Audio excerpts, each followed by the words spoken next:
আসসালামু আলাইকুম। একটা ইন্টারেস্টিং শিরোনাম।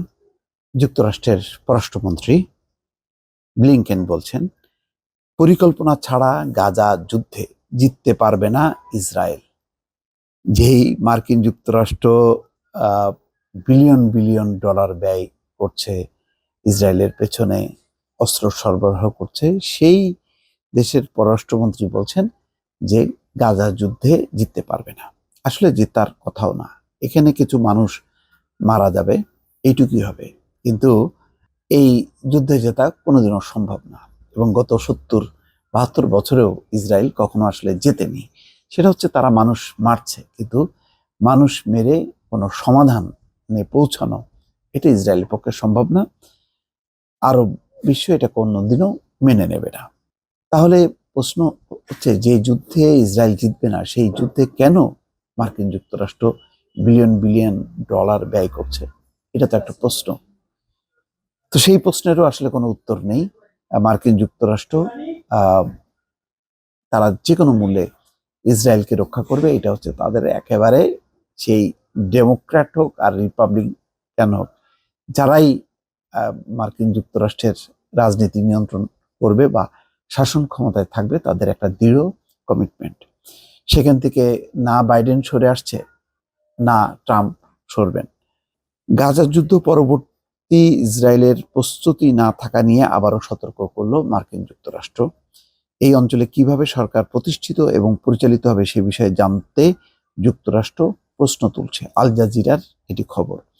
বুধবার মালদোভানের রাজধানী চিসিউনাউতে আয়োজিত এক সংবাদ সম্মেলনে মার্কিন পররাষ্ট্রমন্ত্রী অ্যান্টনি ব্লিংকেন বলেন, হামাসের পরাজয় নিশ্চিত করতে এবং সেখানে নিরাপত্তা পুনরুদ্ধার ও সরকার প্রতিষ্ঠায় ইসরায়েলের একটি পরিকল্পনা থাকা আবশ্যকীয়।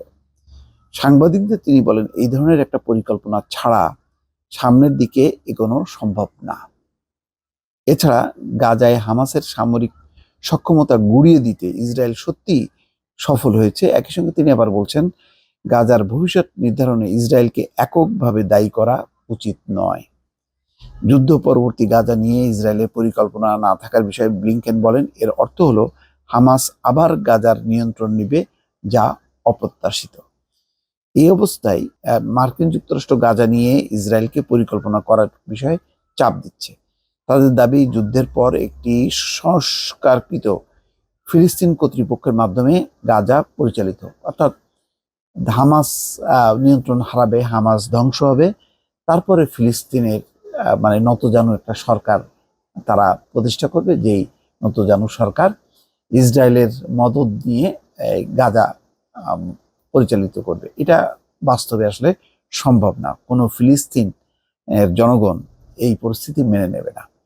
তবে ইসরায়েলের প্রধানমন্ত্রী বেনিয়ামিন নেতানিয়াহু যুক্তরাষ্ট্রের এই প্রস্তাব প্রত্যাখ্যান করেছেন। তিনি বলেন, গাজার নিয়ন্ত্রণ ফিলিস্তিন কর্তৃপক্ষের কাছে নয়, বরং গাজা এবং পশ্চিম তীর ইসরায়েলের নিয়ন্ত্রণেই রাখতে হবে। এই জন্য তারা হামাসকে সম্পূর্ণরূপে নির্মূলের চেষ্টা করছে। দেখেন তাদের এটা কি, যে মার্কিন যুক্তরাষ্ট্র চায় মোটামুটি একটা মানে নতজানু ও দুর্বল ফিলিস্তিন কর্তৃপক্ষ তারা নিয়ন্ত্রণ করবে, কিন্তু ইসরায়েল বলছে যে না, ইসরায়েলই নিয়ন্ত্রণ করবে।